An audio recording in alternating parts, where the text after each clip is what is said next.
والصلاة والسلام على من لا نبي بعده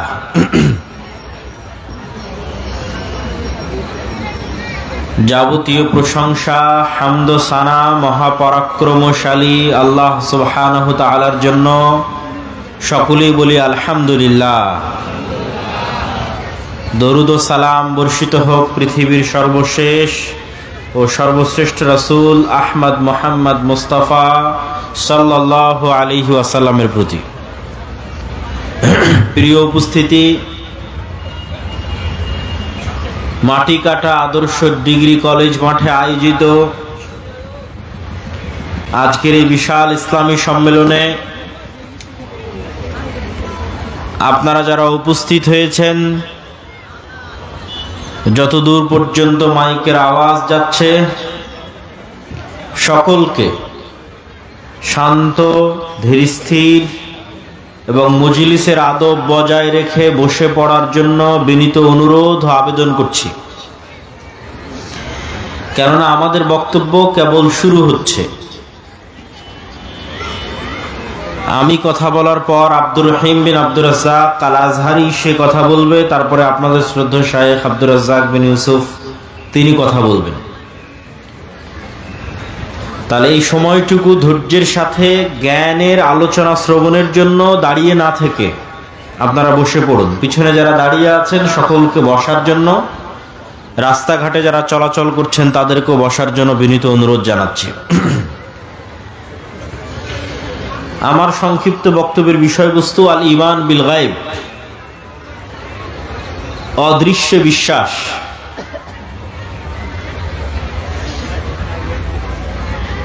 অদৃশ্য বিশ্বাস কি? মানুষ যা চোখে দেখে তা ঠিকই বিশ্বাস করে। যেমন আজকে আমি এখানে উপস্থিত হয়েছি, আপনারা বিশ্বাস করছেন। আপনারা উপস্থিত হয়েছেন, আমি বিশ্বাস করছি। কিন্তু আজকে এখানে যে আমাদের সাথে ফেরেশতারাও উপস্থিত আছে, এইটা বিশ্বাস করাই হচ্ছে ঈমান বিল গায়ব। যে এখানে আজকে শুধু মানুষ বসে নাই, আজকে এখানে শুধু আব্দুল্লাহ বিন আব্দুর রাজ্জাক উপস্থিত হয়নি, এখানে আল্লাহ সুবহানাহু তাআলার হাজারো লাখো বেহিসাব ফেরেশতাও উপস্থিত হয়েছে। এই যে অদেখা না দেখা অদৃশ্য বিষয়ের প্রতি বিশ্বাসের নামই হচ্ছে ঈমান বিল গায়ব।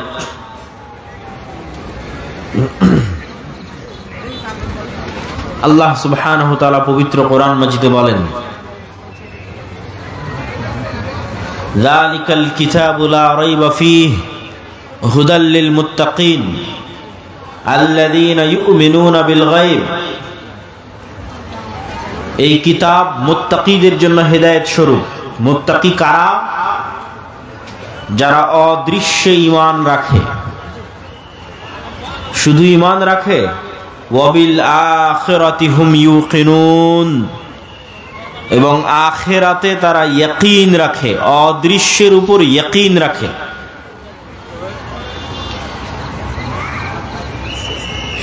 আপনি জানেন যে আগুন পুড়িয়ে দেয়, কিন্তু আপনি যখন নিজেই আগুনে জ্বলে যাবেন, যেমন মাইলস্টোনের বিমান দুর্ঘটনায় আগুনে জ্বলে গেল, তো যারা আগুনে জ্বলে গেছে আর ইয়াকিন হাসিল হয়েছে, আগুন যে জ্বালিয়ে দেয় এই মর্মে তার ইয়াকিন অর্জিত হয়েছে। আর আমরা শুধু বিশ্বাস করছি যে না আগুন জ্বালাতে পারে। ঠিক তেমনি আপনি বিশ্বাস করছেন জান্নাত এবং জাহান্নাম আছে, আর মুহাম্মদ সাল্লাল্লাহু আলাইহি ওয়াসাল্লাম স্বচক্ষে জান্নাত দেখেছেন, স্বচক্ষে জাহান্নাম দেখেছেন। আপনি আমি বিশ্বাস করছি কবরের আযাব হয়, মুহাম্মদ সাল্লাল্লাহু আলাইহি ওয়াসাল্লাম স্বচক্ষে কবরের আযাব দেখেছেন।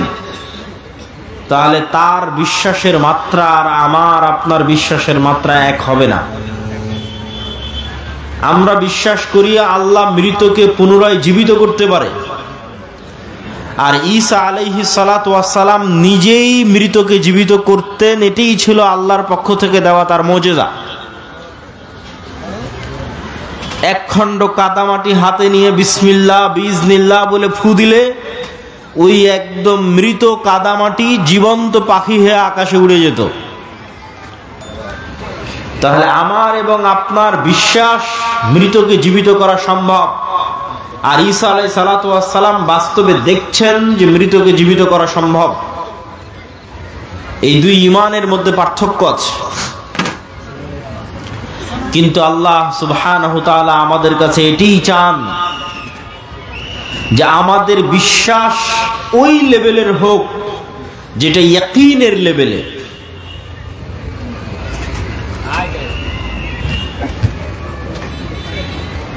যেমন আল্লাহ সুবহানাহু তাআলা সূরা তাকাসুরের মধ্যে বারবার বলেছেন, কাল্লা লাউ তা'লামুনা ইলমাল ইয়াকিন, যে অবশ্যই তোমাদের ইয়াকিন অর্জিত হবে। লাতারাবুন্নাল জাহিম, অবশ্যই তোমরা নিজ চোখে জাহান্নাম দেখবে। আজ শুধু তোমাদের বিশ্বাস আছে, আর একদিন নিজে চোখে সচক্ষে দেখবে। আমরা বিশ্বাস করি মানুষ মারা যাবে, যেই দিন নিজেই মারা যাবেন সেই দিন ইয়াকিন অর্জিত হবে। হাক্কাল ইয়াকিন, ইলমাল ইয়াকিন, যে মৃত্যু সত্য, কবর সত্য, পরকাল সত্য, জান্নাত সত্য, জাহান্নাম সত্য, ফেরেশতা সত্য। এই অদৃশ্যের বিষয়ের উপর যত সর্বোচ্চ লেভেলের ঈমান অর্জিত হবে, যত সর্বোচ্চ লেভেলের ইয়াকিন অর্জিত হবে, আপনার আমলে, আখলাকে, চিন্তায়, চেতনায় তত পরিবর্তন সাধিত হবে। এটাই ইসলামের ভিত্তি। এই ঈমান বিল গায়বে ইয়াকিন না থাকার কারণেই আজকে মুসলমানরা ইসলামের বাহ্যিক বিষয়গুলোর উপর তো ঠিকই আমল করছে, কিন্তু হৃদয়ে ঈমান প্রবেশ না করার কারণে তারা মুনাফিক অবস্থায় জীবন যাপন করছে। লাম্মা ইয়াদখুলুল ঈমানু ফি কুলুবিহিম, মুখে বলেছে আশহাদু আল্লা ইলাহা ইল্লাল্লাহ ওয়া আশহাদু আন্না মুহাম্মাদার রাসূলুল্লাহ, বাহ্যিকভাবে সালাত আদায় করেছে, বাহ্যিকভাবে সিয়াম পালন করেছে, বাহ্যিকভাবে হজ এবং উমরা পালন করেছে, কিন্তু লাম্মা ইয়াদখুলুল ঈমানু ফি কুলুবিহিম, কিন্তু এই যে ঈমান বিল গায়ব এখনো তাদের অন্তরে পরিপূর্ণরূপে প্রবেশ করেনি। পরিপূর্ণরূপে প্রবেশ না করার কারণে কত এসিল্যান্ড, ওসি, ডিসি, এসপি, মন্ত্রী, মিনিস্টার বেহিসাব, যারা 5 ওয়াক্ত সালাত আদায় করে, শতবার উমরা আদায় করে, এরকম বিভিন্ন ইসলামী সম্মেলনের প্রধান অতিথি, বিশেষ অতিথি, মসজিদ মাদ্রাসার কমিটির মেম্বার, এমন কোন দিনী কাজ নাই যে দিনী কাজের সাথে সে জড়িত নয়। কিন্তু যখন ওই সাব রেজিস্ট্রার তার অফিসে গিয়ে বসে, ওই ওমরাকারী সাব রেজিস্ট্রার, নামাজি সাব রেজিস্ট্রার যখন অফিসে বসে, তখন সে ঘুষ নেয় এবং সেই ঘুষের টাকা দিয়ে সে উমরা করে। এটাই হচ্ছে লাম্মা ইয়াদখুলুল ঈমানু ফি কুলুবিহিম, এটা হচ্ছে মুনাফিক। বাহ্যিকভাবে ইসলাম পালন করছে কিন্তু হৃদয়ে ঈমান ঢোকেনি। লা ঈমান লিমান লা আমানাতা লাহু, ঈমান এবং খেয়ানত একসাথে এক অন্তরে, ঈমান এবং মিথ্যা একসাথে এক অন্তরে একত্রিত হতে পারে না। সম্মানিত উপস্থিতি, আর এটি হচ্ছে আজকের মুসলমানদের সবচেয়ে বড় সমস্যা, যা আমি আমার বহু বক্তব্যে, গত 1-2 বছরের প্রায় সব বক্তব্যে বলা আছে, যে আজকের মুসলমানদের সবচেয়ে বড় সমস্যা যদি কয়েকটা থাকে, তাহলে আমি আব্দুল্লাহ আমার দৃষ্টিতে 2টা সমস্যা। 1, ঈমান বিল গায়বে বিশ্বাস নাই। 2, যেহেতু ঈমান বিল গায়বে বিশ্বাস নাই, সেহেতু দুর্নীতি, মিথ্যা, ধোঁকা মুসলমানদের রক্তে রক্তে মিশে আছে। দিনকে সেই ধোঁকার জন্যই তারা ব্যবহার করে। গত 16 বছর তাহাজ্জুদের সালাত আদায় করে সেই ধোঁকার কাজেই ব্যবহার করা হয়েছে। এটা হচ্ছে ধোঁকা দেওয়ার গেম। নিজেকে ধোঁকা দেওয়া, আল্লাহর সাথে মজাক এবং ঠাট্টা করা, আল্লাহকে ধোঁকা দেওয়ার চেষ্টা করা, জনগণকে ধোঁকা দেওয়ার চেষ্টা করা। নিজেকে ধোঁকা দেওয়ার চেষ্টা করা। আজকে আপনি যান পৃথিবীর যে কোনো প্রান্তে, ইউরোপ, আমেরিকা, সৌদি, কুয়েত, কাতার, বাহরাইন, লিবিয়া, মুসলমানেরা যত বেশি পরিমাণে মিথ্যা ডকুমেন্ট দিয়ে, মিথ্যা কথা বলে, মিথ্যা দালালি করে যত বেশি পরিমাণে বিভিন্ন জায়গায় যুক্ত আছে, আমার জানা নাই পৃথিবীর আর কোনো দ্বিতীয় জাতি এত বেশি পরিমাণে মিথ্যার আশ্রয় নিয়ে, এত বেশি পরিমাণে দুর্নীতির আশ্রয় নিয়ে, এত বেশি পরিমাণে ধোঁকার আশ্রয় নিয়ে পৃথিবীতে কাজ করছে, আমার জানা নাই। আর এটি হচ্ছে মুসলমানদের গোলামির সবচেয়ে বড় কারণ। কেননা এই স্বভাবটাই গোলামির স্বভাব, এবং এই সেম স্বভাব বানু ইসরাইলের মধ্যে ছিল। বানু ইসরাইলেরা নবীর সন্তান, ইসহাক, ইব্রাহিম, ইয়াকুবের সন্তান। ইউসুফের ভাই, 11 ভাই, এবং ইউসুফ আলাইহিস সালাতু ওয়াস সালাম তাদের সন্তান, বেনিয়ামিনের সন্তান। কিন্তু নবীদের সন্তান হওয়ার পরেও তারা ধোঁকা, মিথ্যা, দুর্নীতিতে পারদর্শী ছিল, এবং এটি তাদের রক্ত মাংসের সাথে মিশে গেছিল। আল্লাহ বললেন, দাউদের তেলাওয়াত শুনে মাছ শনিবারের দিন দাউদের জাবুরের তেলাওয়াত শুনে নদীর ধারে চলে আসে, তোমরা শনিবারের দিনে মাছগুলোকে ধরিও না।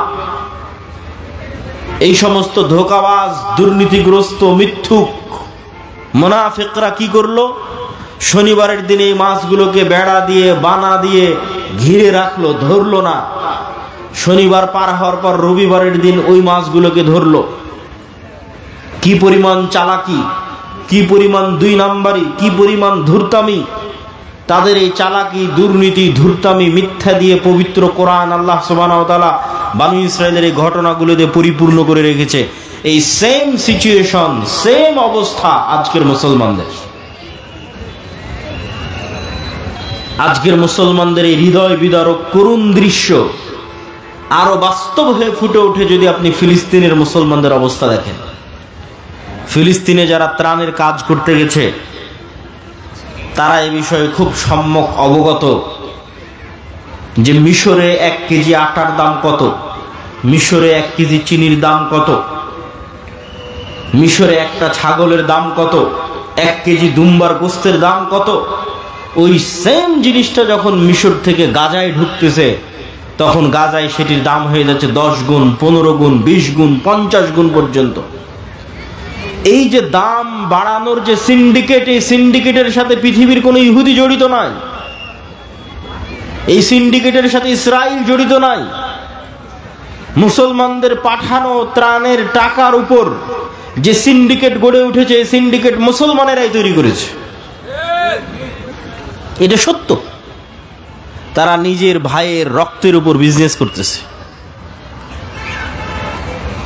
সম্মানিত উপস্থিতি, এই অবস্থা সারা বিশ্বের মুসলমানদের, যে মুসলমানদের মধ্যে নেতৃত্বের প্রকৃত গুণটা নাই। আর এই নেতৃত্বের প্রকৃত গুণ যেন তৈরি না হয়, এই জন্য 2টা কালচার মুসলমানদের মধ্যে কন্টিনিউ রাখা আছে, যাতে মুসলমানেরা প্রকৃত নেতা হিসেবে কোনোদিন তাদের জন্ম না হতে পারে। প্রকৃত নেতা, নামকাওস্তে নেতা বলিনি, প্রকৃত নেতার জন্মগত গুণ, সে বলবে সত্য, করবে ন্যায়। যেই সত্যবাদী, ন্যায় পরায়ণ, সেই নেতা। পৃথিবীতে যেখানে যেখানে যে অবস্থায় আছে সে বাই ডিফল্ট জন্মগত আল্লাহর বাছাইকৃত নেতা, সত্যবাদী এবং ন্যায় পরায়ণ যদি হয়, আমানতদার যদি হয়। পৃথিবীর কোন নবী রাসূল, পৃথিবীর কোন নবী রাসূল মিথ্যুক অবস্থায়, দুর্নীতিবাজ, ধোঁকাগ্রস্ত অবস্থায় প্রেরিত হননি। জন্মগত সত্যবাদী, আমানতদার অবস্থায় প্রেরিত হয়েছেন। তাওহীদের দাওয়াত দিয়েছেন ওহী পাওয়ার পরে, কিন্তু জন্মগত এই গুণে তারা গুণান্বিত ছিলেন। কেন? এটা নেতার গুণ।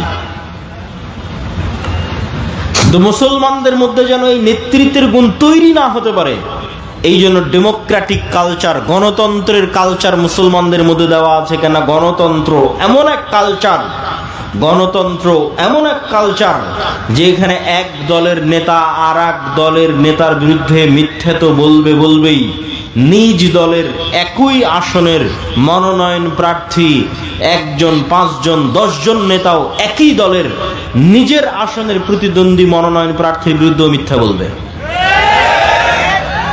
কেননা মিথ্যা না বললে টিকতে পারবে না, চলতে পারবে না। গীবত পরহিংসা না করলে টিকতে এবং চলতে পারবে না। তাহলে যে একবার মিথ্যা বলে ফেললো, যে মিথ্যার কালচারে একবার নিজেকে জড়িয়ে ফেললো, তার দ্বারা কোনোদিন প্রকৃত নেতৃত্ব হবে না। এই নেতা যদি প্রধানমন্ত্রীও হয়ে যায়, এই নেতা যদি রাষ্ট্রপতিও হয়ে যায়, এই নেতা যদি এমপিও হয়, এই নেতা যদি মন্ত্রীও হয়, তাহলে যে নিজের দলের মনোনয়ন প্রার্থীর বিষয়ে অন্য দলের নেতার বিষয়ে মিথ্যা বলেছে, দুর্নীতি করেছে, ধোঁকা দিয়েছে, তাকে ভারত আর আমেরিকা টাকা দিয়ে কিনতে পারবে না? পারবে না? বলেন পারবে? ও তো দুর্নীতিগ্রস্ত, তো মিথ্যার উপর প্রতিষ্ঠিত হয়েছে, তার তো মেরুদণ্ড সোজা নয়। ফলতে ডেমোক্রেটিক কালচারের মধ্যে যে নেতাই আসবে, সেই নেতাই পশ্চিমাদের পা চাটবে, না হয় পাশের দাদাবাবুদের পা চাটবে, টাকার কাছে বিক্রি হয়ে যাবে। আর একটা কালচার মুসলমানদের মধ্যে রাখা আছে, সেটা হচ্ছে সুদের কালচার। এই সুদের কালচার মিথ্যা তৈরি করে। রাসূলুল্লাহ সাল্লাল্লাহু আলাইহি ওয়াসাল্লাম বলছেন, আল্লাহুম্মা ইন্নী আউযু বিকা মিনাল মা'সামি ওয়াল মাগরাম, আল্লাহ পাপ থেকে বাঁচতে চাই, গুনাহ থেকে বাঁচতে চাই এবং ঋণ থেকে বাঁচতে চাই। আল্লাহর নবীকে সাহাবীরা জিজ্ঞেস করছেন, আল্লাহর নবী আপনি কেন এত ঋণ থেকে বাঁচতে চান? আল্লাহুম্মা ইন্নী আউযু বিকা মিনাল হাম্মি ওয়াল হুজনি, এই দোয়ার মধ্যে রাসূলুল্লাহ সাল্লাল্লাহু আলাইহি ওয়াসাল্লাম বলেছেন ওয়াজালঈদ দাইনি ওয়া গালাবাতির রিজাল, হে আল্লাহ ঋণের বোঝা থেকে বাঁচতে চাই। আল্লাহর নবীকে সাহাবীরা জিজ্ঞেস করলেন, আপনার প্রত্যেক দোয়ায় ঋণ থেকে বাঁচতে চাওয়ার দোয়া কেন থাকে? রাসূলুল্লাহ সাল্লাল্লাহু আলাইহি ওয়াসাল্লাম উত্তরে বললেন, মানুষ যখন লোন নেওয়া শুরু করে তখন সে মিথ্যা বলাও শুরু করে। আজকে উপস্থিত অসংখ্য মা বোন আছে, যে সমস্ত মা বোন কিস্তির সাথে জড়িত আছে, তারা হলফ করে বলেন, বুকে হাত দিয়ে বলেন, কতজন শতভাগ সত্যবাদী। কি আপনারা বুঝতে পারছেন না কথা? কিস্তি থেকে যে একবার টাকা নিয়েছে, তার পক্ষে কি সত্যের উপর অটল থাকা সম্ভব? সম্ভব নয়। তাকে মিথ্যার আশ্রয় নিতেই হবে। আর এইভাবে যখন একটা প্রজন্ম মিথ্যুক তৈরি হয়ে যায়, একদল মা মিথ্যুক তৈরি হয়ে যায়, মিথ্যার আশ্রয় নেয়, তখন এই সমস্ত মায়ের পেট থেকে, এই সমস্ত সমাজ থেকে ওমর ইবনুল খাত্তাব, তারিক বিন জিয়াদ, সালাহুদ্দিন আইয়ুবীর জন্ম অসম্ভব, ইম্পসিবল। শুধু গোলামি জন্ম নিবে, গোলামি তৈরি হবে। যারা মিথ্যার আশ্রয় নিয়ে নিজে বিক্রি হয়ে যাবে, দেশকে বিক্রি করে দিবে। সম্মানিত উপস্থিতি, মুসলমানদের মধ্যে দুইটা কালচার টিকিয়ে রাখা আছে, একটা ডেমোক্রেটিক কালচার, গণতন্ত্রের কালচার, আর একটা সুদের কালচার। সব মুসলমানকে যদি সুদের সাথে জড়িয়ে ফেলা যায়, তাহলে সব মুসলমানকে মিথ্যুক বানানো যাবে। এমনিতেই 190 বছর ব্রিটিশদের গোলামি করার কারণে এমনিতেই মুসলমানেরা দুর্নীতিগ্রস্ত। এমনিতেই ইউরোপীয় উপনিবেশ যেখানে যেখানে প্রতিষ্ঠিত হয়েছে, সেখানে সেখানে মুসলমানদের মিথ্যা, দুর্নীতি, ধোঁকার কালচার বৃদ্ধি পেয়েছে। যেখানে আমাদের শাসন যত মজবুত, যত নিকৃষ্ট, যত জঘন্য ছিল, ওখানে মিথ্যা ধোঁকার কালচার তত বেশি।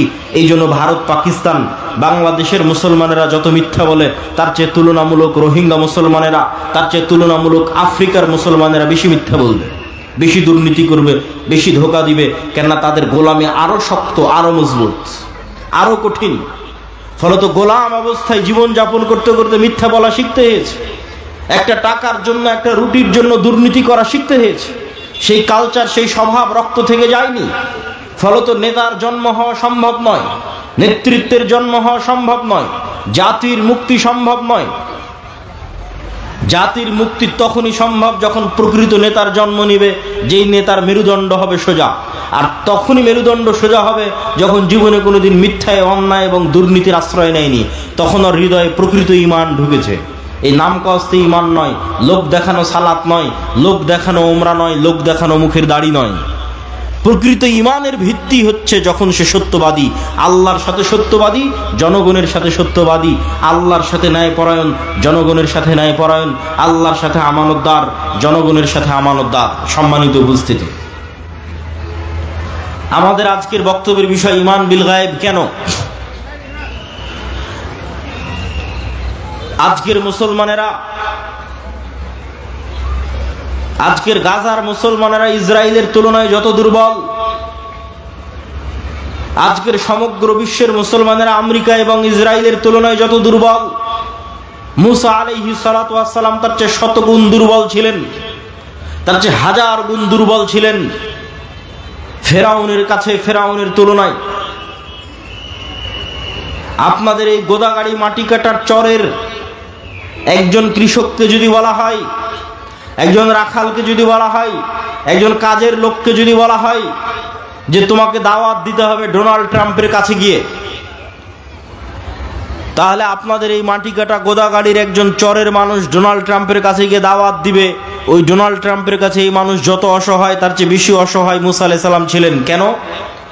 এই চরের মাটি কাটা গোদাগাড়ির এই চরের মানুষের নিজের জমি জায়গা আছে, নিজের বাপ মায়ের পরিচয় আছে, নিজের আত্মীয় স্বজন আছে, নিজের গ্রাম বাড়ি আছে। আর মুসা আলাইহিস সালাতু ওয়াস সালাম সেই গোলাম কওমের মেম্বার যাদের প্রত্যেক পুরুষকে জবাইয়ের আদেশ দেওয়া আছে, যার পিতামাতার পরিচয় তিনি বুক ফুলিয়ে ফেরাউনের সামনে দিতে পারবে না, পিতামাতার পরিচয় গোপন রেখে ফেরাউনের বাড়িতে মানুষ হতে হয়েছে। মা তার পরিচয় মুখ ফুলিয়ে বলতে পারেনি এটা আমার সন্তান। সেই গোলাম কওমের সন্তান মুসা আলাইহিস সালাতু ওয়াস সালাম। শুধু কি তাই, মুসা আলাইহিস সালাতু ওয়াস সালামকে যখন নবী বানানো হচ্ছে তখন উনি মানুষের বাড়ির কাজের চাকর, 10 বছর থেকে একজন মানুষের বাড়িতে কাজ করতেছেন। শুধু কি তাই, মুসা আলাইহিস সালাতু ওয়াস সালামকে যখন নবী বানানো হচ্ছে তখন তিনি হত্যার আসামি, ফাঁসির দণ্ডপ্রাপ্ত আসামি। মুসা আলাইহিস সালাতু ওয়াস সালামকে সেই ব্যক্তির বিরুদ্ধে দাওয়াত দিতে পাঠানো হচ্ছে যেই ব্যক্তির কাছে তিনি ফাঁসির দণ্ডপ্রাপ্ত আসামি। শুধু কি তাই, যেই ব্যক্তির তিনি এক সময় নিমক খেয়েছেন, যেই ব্যক্তির বাড়িতে তিনি বড় হয়েছেন, তার বিরুদ্ধে তিনি কিভাবে দাঁড়াবেন, তার সামনে কিভাবে দাঁড়াবেন? না আছে বংশ পরিচয়, না আছে ব্যক্তি পরিচয়।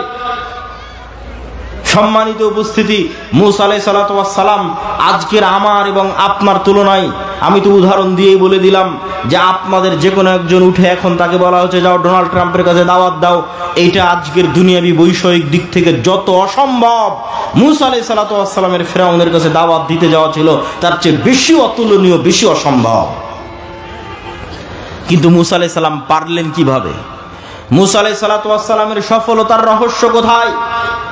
মুসা আলাইহিস সালাতু ওয়াস সালাম তখনই সম্ভব ফেরাউনের সামনে বুক ফুলিয়ে দাওয়াত দেওয়া যখন মুসা আলাইহিস সালাতু ওয়াস সালামের অন্তরে ঈমান বিল গায়েব, ইয়াকিনের লেভেলে, যে চোখে যা দেখা যাচ্ছে তাই সব নয়, এর বাইরে আড়ালে গায়েব আছে, গায়েবী মদদ আছে, আল্লাহর ক্ষমতা, আল্লাহর অস্তিত্ব, আল্লাহর শক্তি, ফেরেশতার অস্তিত্ব, নূরের অস্তিত্ব, এগুলো সম্পর্কে যখন মুসা আলাইহিস সালাতু ওয়াস সালামের ইয়াকিন অর্জিত হবে, গায়েবের উপর যখন মুসা আলাইহিস সালামের ইলমে ইয়াকিন হাসিল হবে, তখন মুসা আলাইহিস সালামের কাছে এই বিশাল ফেরাউনের সাম্রাজ্য একটা ধূলিকণার চাইতেও, একটা পিঁপড়ার চাইতেও দুর্বল মনে হবে। এবং ওই ইলমে ইয়াকিন আল্লাহ মুসা আলাইহিস সালাতু ওয়াস সালামকে দিয়েছিলেন। কিভাবে দিয়েছিলেন? মুসা আলাইহিস সালাতু ওয়াস সালামকে আল্লাহ বলেননি, মুসা এই যে জান্নাত থেকে একটা লাঠি নিয়ে আসলাম, এটা খুব ভয়ঙ্কর, ম্যাজেস্টিক, চমৎকার জাদুর লাঠি, এই লাঠি যদি তুমি ছাড়ো এই লাঠি সাপ হয়ে যাবে। জি না, দুনিয়াতে যত জাদুকর আছে, কবিরাজ আছে, যত সাপ খেলা দেখানো সাপুরে আছে, এদের নিজের প্রশিক্ষণ দেওয়া সাপ আর নিজের কাছে যত্নের সাথে রাখা পাথর আর লাঠি দিয়ে এদেরকে জাদু দেখাতে হয়। আপনি একটা দিবেন, সেটা দিয়ে পারবে না।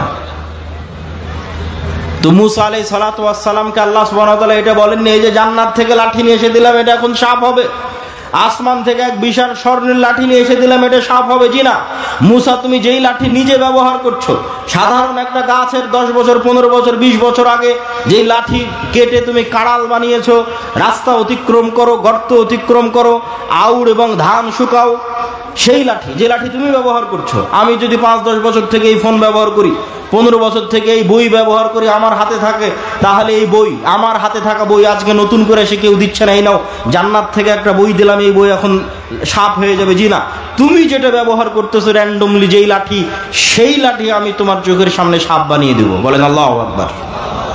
এটা হচ্ছে আল্লাহর শক্তি, যাতে মুসা আলাইহিস সালাতু ওয়াস সালামের ইলমে ইয়াকিন হাসিল হয় গায়েবের উপর।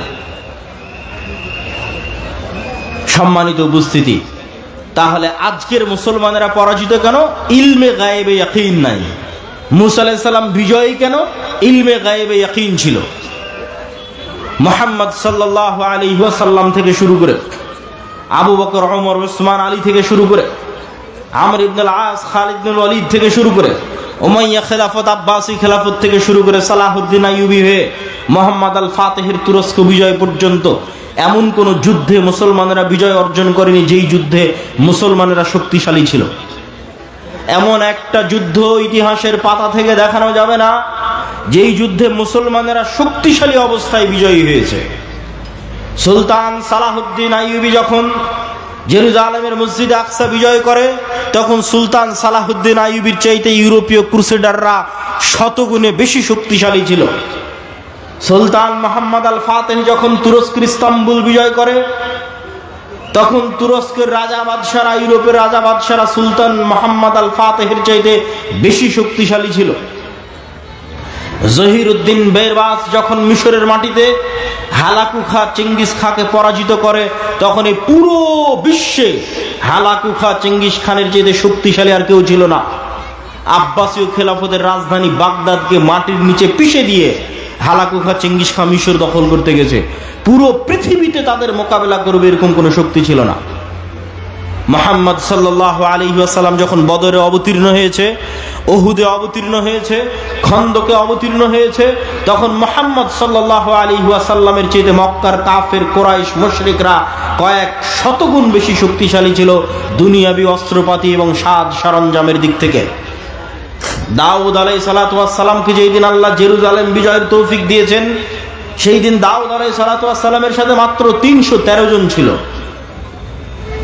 সম্মানিত উপস্থিতি, তাহলে বিজয় শক্তি দিয়ে নয়, বিজয় ক্ষমতা দিয়ে নয়, বিজয় অর্জিত হয় গায়েবী মদদে।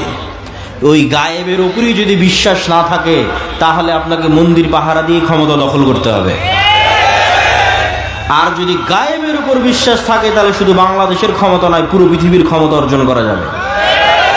কেননা কোরআনে পুরো পৃথিবীর ক্ষমতা অর্জনের রাস্তা বলে দেওয়া আছে। কিন্তু ওই মানের ঈমানওয়ালা একটা প্রজন্ম তৈরি হচ্ছে না, ওই মানের সততা, ন্যায়পরায়ণতার গুণে গুণান্বিত হবে এরকম একটা প্রজন্ম তৈরি হচ্ছে না, যে প্রজন্মের জন্য এই বিজয় অপেক্ষা করছে। সেই প্রজন্ম তো আসতে হবে যাদেরকে আল্লাহ সুবহানাহু ওয়া তাআলা বিজয়ের জন্য মনোনীত করেছে। সেই প্রজন্ম তো তৈরি হতে হবে যাদের হাতে আল্লাহ সুবহানাহু ওয়া তাআলা বিজয় লিখে রেখেছে। সম্মানিত উপস্থিতি, আজকে আমরা ঈমান বিল গায়বের একটা অংশের উপর আলোচনা করব, আল ঈমান বিল মালাইকা, ফেরেশতাদের উপর ঈমান। ফেরেশতাদের অস্তিত্ব, ফেরেশতাদের ক্ষমতা, ফেরেশতাদের উপস্থিতি, ফেরেশতাদের কাজ। আজকে আমরা এবং আপনারা এখানে উপস্থিত আছি, এটা যতটুকু সত্য তার চেয়ে বেশি সত্য ফেরেশতাদের অস্তিত্ব। এইটার মতো নয়, এটার চেয়ে বেশি। আপনি যদি আপনার পিতামাতার সন্তান হন, তাহলে আপনার পিতামাতার অস্তিত্ব আপনার কাছে যত সত্য, আর আপনার পিতামাতার কাছে আপনি সন্তান হিসেবে সন্তানের অস্তিত্ব যত সত্য, তার চেয়ে বেশি সত্য আপনার সাথে আপনার পিতামাতার সাথে ফেরেশতা আছে। এটা বেশি সত্য। কেন বেশি সত্য? এটাকে আমি এমনি বানিয়ে বলছি জি না। আমাদের আদি পিতা আদম আলাইহিস সালাতু ওয়াস সালামকে যখন সৃষ্টি করা হয়, তখন সৃষ্টির পর তিনি প্রথম অন্য কোনো মানুষের সাথে পরিচিত হননি। যে আদম, এই যে তোমাকে সৃষ্টি করলাম, এই যে তোমার বাপ মা, এই যে তোমার ভাই বোন, আর এই যে তোমার স্ত্রী, আর এই যে তোমার পুত্র। যেটা এখন আমরা হচ্ছে, যে আমরা জন্মের পরে প্রথম কার সাথে পরিচিত হচ্ছে, এটা আমার মা, এটা আমার বাপ, এটা আমার সন্তান, এটা আমার ভাই, এটা আমার বোন। জন্মের পরে এগুলোর সাথে আমরা প্রথম পরিচিত হই। কিন্তু আমরা যখন প্রথম সৃষ্টি হয়েছি, তথা আমাদের আদি পিতা আদম আলাইহিস সালাম যখন প্রথম সৃষ্টি হয়েছে, তখন আদম আলাইহিস সালাম জন্মের পরে অন্য কোনো মানুষের সাথেই পরিচিত হয়নি, সর্বপ্রথম পরিচিত হয়েছে ফেরেশতাদের সাথে। বলেন আল্লাহু আকবার। তাহলে আপনার বাপ মায়ের অস্তিত্বের আগে ফেরেশতার অস্তিত্ব না আগে বাপ মায়ের অস্তিত্ব? ফেরেশতার অস্তিত্ব। আপনি যখন প্রথম সৃষ্টি হয়েছেন তখন প্রথম পরিচিত হয়েছেন ফেরেশতার সাথে। وَإِذْ قُلْنَا لِلْمَلَائِكَةِ اسْجُدُوا لِآدَمَ فَسَجَدُوا إِلَّا إِبْلِيسَ أَبَى وَاسْتَكْبَرَ وَإِذْ قَالَ رَبُّكَ لِلْمَلَائِكَةِ إِنِّي جَاعِلٌ فِي الْأَرْضِ خَلِيفَةً قَالُوا أَتَجْعَلُ فِيهَا مَن يُفْسِدُ فِيهَا وَيَسْفِكُ الدِّمَاءَ। আল্লাহ ফেরেশতাদের ডাক দিয়ে বললেন, কোরআনে আল্লাহ বলছেন মানুষ সৃষ্টির ঘটনা শুরুই ফেরেশতা দিয়ে। আল্লাহ ফেরেশতাদের ডাক দিয়ে বললেন, ইন্নী জাইলুন ফিল আরদি খলিফা, আমি পৃথিবীতে মানুষ সৃষ্টি করতে চাই। ফেরেশতারা উত্তরে বলল, আতাজআলু ফিহা মা ইফসিদু ফিহা ওয়া ইয়াসফিকুদ দিমা, আপনি কি পৃথিবীতে এমন জাতি তৈরি করবেন যারা ফিতনা তৈরি করবে, রক্ত প্রবাহিত করবে, ফাসাদ তৈরি করবে? আমরা তো আপনার তাসবিহ তাহলিল করার জন্য আছি। আল্লাহ বললেন, আমি যা জানি তোমরা তা জানো না। তারপরে যখন আদম সৃষ্টি করা হয়ে গেল, আল্লাহ সুবহানাহু ওয়া তাআলা আদমকে যখন সকল জ্ঞান দিয়ে দিলেন, তারপরে ফেরেশতাদের সামনে যখন প্রমাণ করে দিলেন আদম জ্ঞানে শ্রেষ্ঠ তোমাদের চাইতে, তখন এবার আল্লাহ ফেরেশতাদের বলছেন যে ফেরেশতারা তোমরা সবাই আদমকে সিজদা করো। সম্মানিত উপস্থিতি, তাহলে এই যে আদম আলাইহিস সালাতু ওয়াস সালাম সৃষ্টি হওয়ার পর প্রথম ভিন্ন জগতের দুইটা প্রাণীর সাথে পরিচিত হয়েছে। এই ভিন্ন জগতের দুই প্রাণী সম্পর্কে জানাই এই পৃথিবীর গেম এবং খেলা জানার আসল রিয়ালিটি। এই দুই ভিন্ন জগতের প্রাণীর, একটা শয়তান, একটা ফেরেশতা। আপনাকে আল্লাহ সুবহানাহু ওয়া তাআলা যেই খেলা খেলতে পাঠিয়েছে, ওই খেলার যদি নিয়ম কানুন না জানেন তাহলে খেলে লাভ নাই, খেলতে পারবেন না। যখন ক্রিকেটের মাঠে খেলতে যাবেন তখন কিভাবে বল করলে ওয়াইড হয়, নো হয়, ছক্কা হয়, ফোর হয়, আর ফুটবল খেলতে গেলে ফাউল হয়, প্লান্টিক হয়, আউট হয়, এই যদি নিয়ম না জানা থাকে তো প্লেয়ার খেলতে পারবে না। তো আমরা যে এই পৃথিবীতে আছি, এই পৃথিবীতে আমাদের পাঠানোর যে ঘটনা আল্লাহ কোরআনে তুলে ধরেছে, আল্লাহ সুবহানাহু ওয়া তাআলা পৃথিবীতে পাঠানোর যে ঘটনা তুলে ধরেছে, সেটার মধ্যে পৃথিবীর গেম, সিক্রেট যে গেম, যে খেলা, ওইটা লুকিয়ে আছে। সেটা যুক্তই আছে অদৃশ্য দুই প্রাণীর সাথে, একটা শয়তান, একটা ফেরেশতা। মানুষের সাথে যুক্তই নেই। আল্লাহ বর্ণনাই শুরু করেছেন এইভাবে। ইবলিস শত্রু হয়ে গেল। আল্লাহ সুবহানাহু ওয়া তাআলা কুলনাহবিতু বা'দুকুম লিবা'দিন আদু, আল্লাহ সুবহানাহু ওয়া তাআলা বলেন আজকে তোমরা নেমে যাও, আসমান থেকে নেমে যাও, জান্নাত থেকে নেমে যাও, আজ থেকে তোমরা একজন আর একজনের শত্রু। ফাইম্মা ইয়াতিয়ান্নাকুম মিন্নি হুদান ফামান তাবিআ হুদায়া ফালা খাউফুন আলাইহিম ওয়ালা হুম ইয়াহজানুন। তোমরা একজন আর একজনের শত্রু, তবে আমার পক্ষ থেকে হেদায়েত আসবে, হেদায়েতের নূর আসবে।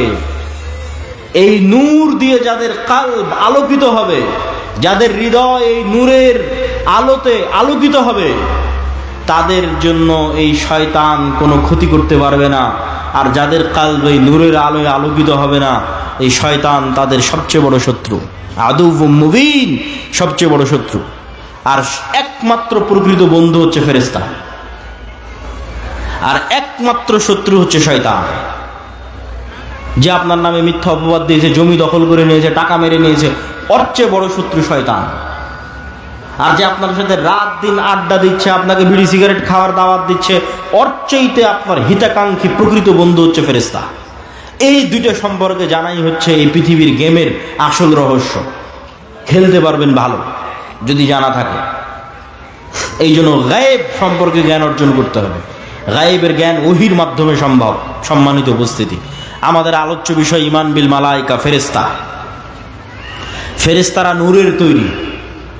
নূর অন কাইন্ড অফ লাইট, এক প্রকারের আলো যা পৃথিবীতে বিরাজমান, অস্তিত্বশীল। ঠিক এই আলো যেমন পৃথিবীতে বিরাজমান, অস্তিত্বশীল, সূর্যের আলো যেমন বিরাজমান, অস্তিত্বশীল, নূরের আলো পৃথিবীতে বিরাজমান, অস্তিত্বশীল। তবে নূরের আলো সূর্যের আলো নয়, নূরের আলো এই লাইট বৈদ্যুতিক লাইটের আলো নয়। এটা এক প্রকারের আলো যা পৃথিবীতে অস্তিত্বশীল, যেমন সূর্যের আলো অস্তিত্বশীল, যেমন এই লাইটের আলো অস্তিত্বশীল। এবং এই নূর মানুষের কালবে তৈরি হয়, কানে তৈরি হয়, চোখে তৈরি হয়, মানুষের ডানে বামে সামনে নিচে উপরে সর্বত্র নূর তৈরি হয়। মানুষের আমল নূর তৈরি করে, কোরআন নূর, দ্বীন ইসলাম নূর। এই নূর সম্পর্কে রাসূলুল্লাহ সাল্লাল্লাহু আলাইহি ওয়াসাল্লাম বলছেন, আল্লাহুম্মা আউযু বিনূরি ওয়াজহিকাল্লাযী আশরাকাত লাহুদ দুলুমাত ওয়া সালাহা আলাইহি আমরুদ দুনিয়া ওয়াল আখিরাহ। হে আল্লাহ, আপনার চেহারা যে নূর দিয়ে ঢাকা আছে, সেই নূরের দোহাই দিয়ে আপনার কাছে পরিত্রাণ চাচ্ছি, যেই নূরের উপর আসমান এবং জমিনের সকল কাজ একটা আর একটার সাথে কানেক্টেড, যেই নূরের মাধ্যমে। হিজাবুহু নূর লাউ কাশাফাহু লাহরাকাত সুবহাত ওয়াজহি। আল্লাহর চেহারার পর্দা হচ্ছে নূর। আল্লাহ এবং সৃষ্টিজীব, আল্লাহ এবং আসমান জমিন, এই দুইটার মধ্যে আর হিসেবে, পার্থক্যকারী হিসেবে সারা আসমান এবং জমিনে বিরাজমান আছে নূর। এটাই গায়েব। যদি এই নূরের পর্দা সরিয়ে নেওয়া হতো, লাউ কাশাফাহু লাহরাকাত সুবহাত ওয়াজহি, তাহলে আল্লাহর চেহারার তাজাল্লিতে আসমান এবং জমিন জ্বলে পুড়ে ছারখার হয়ে যেত। এই নূর সম্পর্কে রাসূলুল্লাহ সাল্লাল্লাহু আলাইহি ওয়াসাল্লাম বলেন, আল্লাহুম্মা জাআল ফি কলবি নূরা। হে আল্লাহ, আমার হৃদয়ে নূর তৈরি করে দেন। ওয়া ফি সামঈ নূরা, আমার কানে নূর তৈরি করে দেন। ওয়া ফি বাসরি নূরা, আমার চোখে নূর তৈরি করে দেন। আমার সামনে পিছনে ডানে বামে সর্বত্র নূর তৈরি করে দেন। তাহলে নূর এমন একটা অস্তিত্বশীল বিষয় যা তৈরি হতে পারে। আপনার চোখের পাওয়ার যেমন ধরা পড়ে, বাস্তবে তো ধরা পড়ে না, বাস্তবে তো দেখলে চোখ ঠিকই আছে, কিন্তু মেশিনে দেওয়ার পর যখন ধরা পড়ে যে চোখের পাওয়ার কমে গেছে, কাজের বাস্তবায়নে যখন অনুভূতি দেখেন যে না আমি কম দেখতে পাচ্ছি, তো আপনার চোখের পাওয়ারের কম বেশি যেমন সত্য, আপনার চোখে নূর আছে অথবা নাই এটা তার চেয়ে বেশি সত্য। আপনার হার্টবিট যেমন কাঁপতেছে, রক্ত যেমন প্রবাহিত হচ্ছে, এই রক্তের প্রেসার চোখে দেখা যায় না, কিন্তু যখন ঠিকই যন্ত্র ধরা হচ্ছে তখন রক্তের প্রেসার উঠে আসতেছে। শরীরের তাপমাত্রা চোখে দেখা যায় না, কিন্তু যখন ঠিকই থার্মোমিটার ধরা হচ্ছে তখন উঠে আসতেছে। এই থার্মোমিটারে শরীরের তাপমাত্রা যত সত্য, এই রক্তের প্রেসার যত সত্য, এই হার্টবিট যত সত্য, এই হার্টের মধ্যে নূর তৈরি হয় তার চেয়ে বেশি সত্য। সম্মানিত উপস্থিতি, আমি বলিনি, রাসূলুল্লাহ সাল্লাল্লাহু আলাইহি ওয়াসাল্লামের হাদিসের অনুবাদ করছি। এটাই গায়েব। এই গায়েব সম্পর্কে যত জ্ঞান অর্জন করবেন তত আপনার জন্য পৃথিবীতে চলা সহজ হয়ে যাবে। আজকে এখানে আব্দুর রাজ্জাক বিন ইউসুফ, আব্দুল্লাহ বিন আব্দুর রাজ্জাক আসবে, এটা শোনার পর যারা এখানে উপস্থিত হয়েছেন তাদের অন্তরে বিন্দু মাত্র হলো নূর আছে, এই জন্য এখানে উপস্থিত হতে পেরেছে। আর যারা শোনার পরও, কোনো কাজ না থাকার পরও, জরুরি প্রয়োজন না থাকার পরও আসেননি, খোঁজ নিয়ে দেখেন, বিশেষ করে যদি 3 জুমা পরস্পর মিস দিয়ে থাকে, তাহলে খাতামাল্লাহু আলা কুলুবিহিম, ওর অন্তরে চুল পরিমাণ নূর নাই, ওটা একটা মৃত হৃদয়। এইভাবে আমাদের হৃদয়ে, আমাদের চোখে, আমাদের কানে, ডানে বামে নূর আছে, নূর তৈরি হয়। আল্লাহ সুবহানাহু ওয়া তাআলা কোরআনকে নূর বলছেন। মা কুনতা তাদরি মাল কিতাব ওয়ালাকিন মা কুনতা তাদরি মাল কিতাব ওয়ালাল ঈমান ওয়ালাকিন জাআলনাহু নূরান নাহদি বিহি মান নাশা। হে আল্লাহর নবী, আপনি জানতেন না কিতাব কাকে বলে, আপনি জানতেন না ঈমান কাকে বলে। আমি আল্লাহ এই কোরআনকে নূর বানিয়ে দিয়েছি, যেই নূরের আলোয় আলোকিত হয়ে মানুষ রাস্তা খুঁজে পাবে। যত কোরআন পড়বেন তত নূর তৈরি হবে। দ্বীন নূর। আল্লাহ সুবহানাহু ওয়া তাআলা বলছেন, ইউরিদুনা লিইউতফিউ নূরাল্লাহ ওয়াল্লাহু মুতিম্মু নূরিহি। কাফের এবং মুশরিকেরা চায় আল্লাহর নূরকে ফু দিয়ে নিভিয়ে দিতে, আর আল্লাহ আল্লাহর নূরকে সারা পৃথিবীতে বিজয়ী করবেন, প্রতিষ্ঠিত করবেন। বলেন আল্লাহু আকবার। এই নূর হচ্ছে ইসলাম, ওয়াহী নূর। আল্লাহ সুবহানাহু ওয়া তাআলার পক্ষ থেকে যে ওয়াহী এসেছে, কোরআন ওয়াহী, ইসলাম ওয়াহী, এই ওয়াহী নূর। এই নূরকে আল্লাহ সুবহানাহু ওয়া তাআলা বিজয়ী করেই ছাড়বেন পৃথিবীতে। আল্লাহ নিজে বলছেন পবিত্র কোরআনে। সম্মানিত উপস্থিতি, ঠিক তেমনি আমি যেটা বললাম যে আপনাদের সৎ আমল নূর তৈরি করে, ঠিক যেমন আপনারা মোবাইলের ব্যাটারিতে চার্জ দিয়ে সারাদিন ব্যবহার করলেন, সারা রাত চার্জ দিলেন, সারাদিন ব্যবহার করলেন, ঠিক এই দুনিয়াতে আমলের মাধ্যমে আমরা নূর রিসিভ করি, নূর জমা করি, নূর তৈরি করি। আর এই গায়েবের পর্দা উন্মোচন হওয়া মাত্র তথা মৃত্যু এসে যাওয়া মাত্র, মৃত্যু আসা আর গায়েবের পর্দা উন্মোচিত হওয়া শেষ, তথা মৃত্যু আসার পর থেকে আপনি গায়েবের জগতে চলে গেছেন, যেটা এতদিন বিশ্বাস করতেন সেই জগতে চলে গেছেন। ওই জগতে যাওয়ার পর থেকেই এই দুনিয়াতে করা আমলের প্রভাব দেখতে পাবেন। আপনার আমলের নূর আপনার অন্ধকার কবরকে আলোকিত করবে, আপনার আমলের নূর কিয়ামতের অন্ধকারকে আলোকিত করবে, আপনার আমলের নূর আপনাকে পুল সিরাত অতিক্রম করতে সহযোগিতা করবে। আল্লাহ সুবহানাহু ওয়া তাআলা কোরআন মাজিদে বলছেন, ওয়াল্লাযীনা আমানু মাআহু নূরুহুম ইয়াসআ বাইনা আইদিহিম ওয়া বিআইমানিহিম, যারা ঈমান আনয়ন করেছে তাদের নূর কিয়ামতের মাঠে তাদের ডানে বামে বিচ্ছুরিত হবে। ইয়াওমা তারাল মুমিনিনা ওয়াল মুমিনাত নূরুহুম ইয়াসআ নূরুহুম বাইনা আইদিহিম ওয়া বিআইমানিহিম, মুমিন এবং মুমিনারা কিয়ামতের মাঠে দেখতে পাবে তাদের আমলের নূর তাদের ডানে এবং বামে বিচ্ছুরিত হচ্ছে। আজকে যখন আপনি ওযু করছেন তখন আপনি নূর তৈরি করছেন। এই নূর আজ দেখা যাচ্ছে না, যদিও বাস্তবে অস্তিত্বশীল আছে, কিন্তু গায়েব দেখা যাচ্ছে না, নূরই গায়েব। কিন্তু যখন কিয়ামতের মাঠে যাবেন তখন এই ওযুর অঙ্গ প্রত্যঙ্গগুলো নূরের আলোয় আলোকিত থাকবে। বলেন আল্লাহু আকবার। এটা আপনার দুনিয়াতে করা ওযুর প্রভাব কিয়ামতের মাঠে দেখা যাবে। দুনিয়াতে ওযু করেছেন, নূর জমা করেছেন, সেই নূর কিয়ামতের মাঠে প্রকাশিত হবে। এই নূর অস্তিত্বশীল, এই নূর বাস্তব। সম্মানিত উপস্থিতি, সেই নূরের তৈরি হচ্ছে ফেরেশতা। ফেরেশতারা হচ্ছে সেই নূরের তৈরি এবং মানুষের রূহ। ইবনুল কাইয়িম রাহিমাহুল্লাহ বলছেন মানুষের রূহ নূরুন লাতীফ, নূরের একটা সূক্ষ্ম প্রকার হচ্ছে মানুষের রূহ। এই জন্য দেখা যায় না, এই জন্য ধরা যায় না। সম্মানিত উপস্থিতি, তাহলে নূর যদি পৃথিবীতে অস্তিত্বশীল থাকে, বিরাজমান থাকে, ফেরেশতারা যদি পৃথিবীতে অস্তিত্বশীল থাকে, বিরাজমান থাকে, আমি আপনি দেখি না কেন? আমি আপনি ধরতে পারি না কেন? বিজ্ঞানের যন্ত্র ধরতে পারে না কেন? আবিষ্কার করতে পারে না কেন?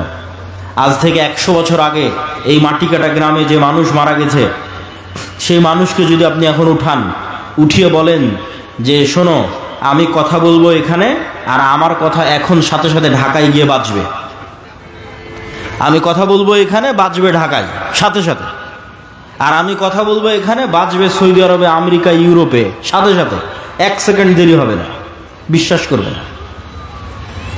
এটা তার কাছে গায়েব ছিল। আজ থেকে 100 বছর আগে যারা পৃথিবীতে চলে গেছে, পৃথিবী থেকে চলে গেছে, এটা তাদের কাছে গায়েব। আর আল্লাহ আমাদের জন্য এই নিয়ামত উন্মোচন করে দিয়েছে।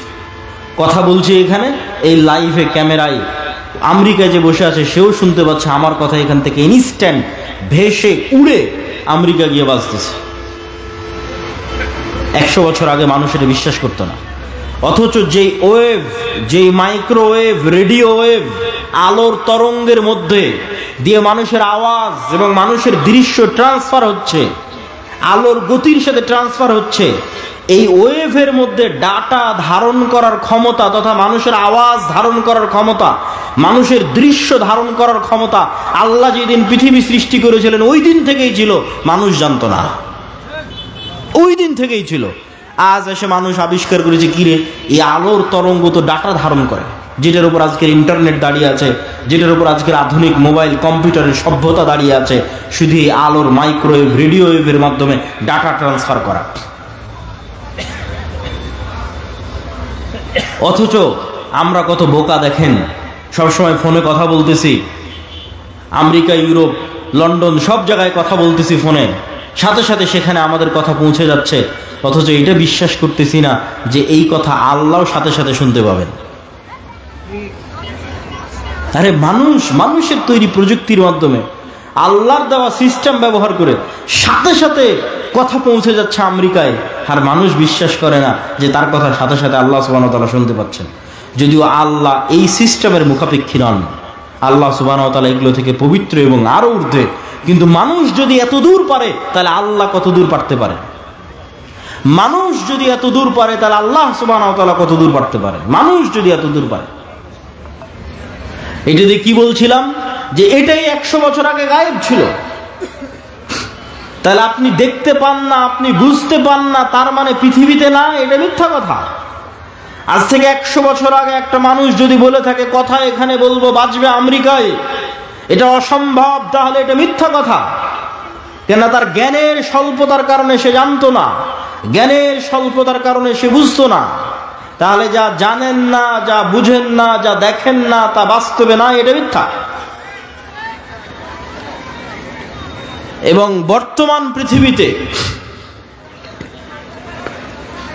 এমনও উদাহরণ দেওয়া সম্ভব যে উদাহরণগুলো আপনাকে বুঝতে সহযোগিতা করবে যে না, পৃথিবীতে এখনো এমন কিছু আছে যা মানুষ জানতে পারে না, মানুষের বিজ্ঞানও জানতে পারে না। যেমন কুকুরের ঘ্রাণ শক্তি মানুষের চাইতে 10,000 গুণ বেশি।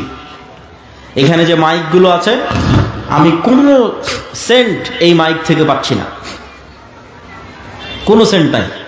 এই প্লাস্টিকের এই যে বোতল, এটার থেকেও কোনো সেন্ট পাচ্ছি না। তা আমি যদি বলি যে এই মাইকের কোনো গন্ধ নাই, এটা মিথ্যা কথা। আমি যদি বলি এই পানির কোনো গন্ধ নাই, এটা মিথ্যা কথা। অত সূক্ষ্ম লেভেলের গন্ধ নেওয়ার ক্ষমতা আমার নাই। এই মাইকটাই আপনি একটা কুকুরের নাকের সামনে রাখেন, দিয়ে রাজশাহীর সাহেব বাজারে ফেলে আসেন, এখানকার মাটি কাটার কুকুর ওই রাজশাহীর সাহেব বাজারে এই মাইক খুঁজে বের করে নিয়ে আসবে। শুধু কি তাই? একটা ক্যান্সার সেলের পর্যন্ত গন্ধ, ক্যান্সারের কোষের পর্যন্ত গন্ধ কুকুর ধারণ করতে পারে। করোনা ভাইরাসের মতো সূক্ষ্ম জিনিসের গন্ধ কুকুর ধারণ করতে পারে। 1 গুণ 2 গুণ বলা নাই তো, মানুষের চেয়ে 10,000 গুণ বেশি বলা আছে, যে 10,000 গুণ বেশি সক্ষম। মানুষ এখনো এই লেভেলের কোনো যন্ত্র আবিষ্কার করতে পারেনি, এই জন্য মানুষ কুকুরকেই কাজে লাগায়। তাহলে পৃথিবীতে এমনও গন্ধ বিরাজমান যেই গন্ধ মানুষ নিতে পারে না, যেই গন্ধ মানুষের তৈরি যন্ত্র নিতে পারে না, কিন্তু আল্লাহর সৃষ্টি জীব নিতে পারে, এমন গন্ধ পৃথিবীতে বিরাজমান। ঠিক এমন আওয়াজ পৃথিবীতে বিরাজমান। আজকে আমি যেখানে দাঁড়িয়ে বক্তব্য দিচ্ছি, এর আশেপাশে যদি কোনো পিঁপড়া চলমান থাকে, ওই পিঁপড়ার আওয়াজ আমি শুনতে পাচ্ছি না। এই রেকর্ডার, দামি রেকর্ডারও যদি ওই পিঁপড়ার কাছে লাগিয়ে দেওয়া হয়, তো এই রেকর্ডার ওই পিঁপড়ার আওয়াজ ধরতে পারবে না। কিন্তু আমি যদি বলি ওই পিঁপড়ার হাঁটার কোনো আওয়াজ নাই, এটা মিথ্যা কথা। ওই পিঁপড়ার হাঁটার যে আওয়াজ আছে, সাপের চলার যে আওয়াজ আছে, যত সূক্ষ্ম লেভেলের আওয়াজ হতে পারে, সে আওয়াজ মানুষ ধরতে না পারলেও, মানুষের তৈরি যন্ত্র ধরতে না পারলেও আল্লাহর আরাক সৃষ্টিজীব ধরতে পারে। যেমন বিজ্ঞানীরা হাতির কথা বলেছে যে তার শ্রবণ শক্তি সবচেয়ে সূক্ষ্ম। তাহলে কবরের আযাব হচ্ছে, আপনি শুনতে পান না, তার মানে হচ্ছে না? কি বলেন? আপনি শুনতে পাচ্ছেন না, এই জন্য কবরের আযাব হচ্ছে না? এটাই গায়েব। তাহলে আমরা কি বলছি? আমরা বলছি পৃথিবীতে এমনও গন্ধ আছে যা মানুষ পায় না, মানুষের তৈরি যন্ত্র পায় না। এমনও আওয়াজ আছে যা মানুষ পায় না, মানুষের তৈরি যন্ত্র পায় না। এবার আসেন, এমনও আলো আছে যেটা আমরা প্রমাণ করতে চাচ্ছি। এমনও আলো আছে যা মানুষ দেখে না, মানুষের তৈরি যন্ত্র দেখে না, কিন্তু আল্লাহর সৃষ্টিজীব দেখে। রাসূলুল্লাহ সাল্লাল্লাহু আলাইহি ওয়াসাল্লাম বলেন, ইজা সামি'তুম সাইহাতাদ দিকাহ, যখন তোমরা মোরগের আওয়াজ শোনো, তখন আল্লাহর কাছে কল্যাণের দোয়া করো, কেননা মোরগ রাআতিল মালাইকা, ফেরেশতার যে নূর, যে নূরের আলো মানুষের চোখ ধরতে পারে না, যেই নূরের আলো মানুষের তৈরি যন্ত্র ধরতে পারে না, সেই নূরের আলো আল্লাহর সৃষ্টি জীব মোরগ দেখতে পায়। বলেন আল্লাহু আকবার। তাহলে ফেরেশতা অস্তিত্বশীল, নূর অস্তিত্বশীল, প্রমাণ আল্লাহর সৃষ্টি জীব। রাসূলুল্লাহ সাল্লাল্লাহু আলাইহি ওয়াসাল্লাম বলছেন, যখন তোমরা দেখো গাধা ডাকে, যখন তোমরা দেখো কুকুর ডাকে, তখন আল্লাহর কাছে শয়তান থেকে বাঁচতে চাও। কেননা গাধা এবং কুকুর শয়তানের আলো দেখতে পায়। শয়তানের আলো কিন্তু ভিন্ন আলো, এটা আগুনের তৈরি আলো। ফেরেশতারটা নূর, এটা সরাসরি গায়েবী নূরের সাথে সম্পৃক্ত। আর শয়তানেরটা আমরা যেমন দুনিয়ার মাটি থেকে তৈরি, এরকম শয়তানেরটা আগুন থেকে তৈরি, সেটা আর এক ভিন্ন লেভেলের আলো। এই জন্য মোরগ যেটা দেখতে পায় ওটা কুকুর দেখতে পায় না, কুকুর যেটা দেখতে পায় ওটা মোরগ দেখতে পায় না। আর এই যে একজনের আর একজনের সাথে বৈচিত্র্য, এটা অস্বাভাবিক কাল্পনিক কিছু না, এটা বাস্তব। আপনি আজকে আমাকে যেমন দেখছেন, আমি কতটুকু লম্বা, কতটুকু মোটা চিকন, চেহারা কেমন, কতটুকু দাড়ি, সাদা না কালো, এটা দেখে আপনি আমাকে চিনতেছেন। পৃথিবীর কোনো সৃষ্টিজীব মানুষকে এভাবে চেনে না। কুকুরও আপনাকে এভাবে চেনে না। কুকুর তো মাত্র দুটো আলো দেখতে পায়, কিভাবে দেখবে আপনি সাদা না কালো? কিভাবে দেখবে আপনি কতটুকু লম্বা, কতটুকু মোটা? ওটা ধারণ করার ক্ষমতা কুকুরের নাই। কুকুরের ভিন্ন লেভেলের দেখার ক্ষমতা। তাহলে কুকুর চিনে কেমনে? এটা আপনি গন্ধ দিয়ে চিনে যে এটা আপনি।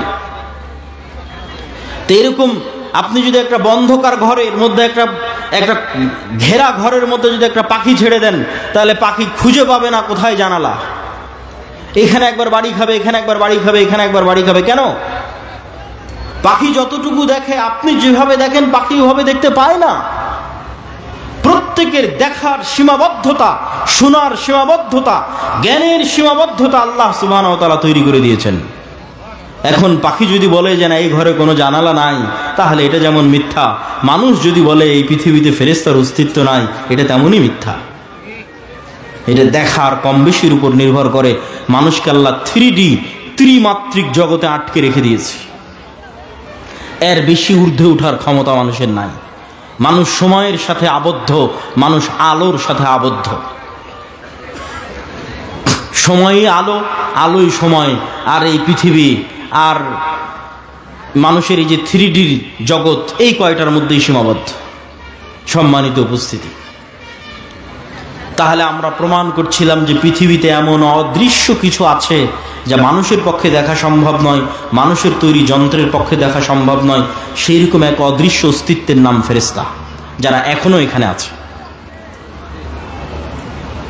এবার চলেন ফেরেশতাদের উপর সাহাবীরা কেমন লেভেলের বিশ্বাস রাখত, তাহলে আপনি বুঝতে পারবেন আপনার কোন লেভেলের বিশ্বাস দরকার। ফেরেশতাদের সাথে সাহাবীদের বিশ্বাস সম্পর্কে দ্রুত কয়েকটা হাদিস বলে আমার বক্তব্যের শেষের দিকে চলে যাওয়ার চেষ্টা করব। সম্মানিত উপস্থিতি, সাদ বিন মুআজ রাদিয়াল্লাহু তাআলা আনহু, তিনি যখন মারা গেলেন, তখন রাসূলুল্লাহ সাল্লাল্লাহু আলাইহি ওয়াসাল্লাম বলছেন, ইহতাজ্জালাহু আরশুর রহমান, রহমানের আরশ সাদ বিন মুআজের মৃত্যুতে কেঁপে উঠেছে। ওয়াফুতিহাত লাহু আবওয়াবুস সামা, আসমানের দরজাগুলো সাদ বিন মুআজের জন্য খুলে দেওয়া হয়েছে।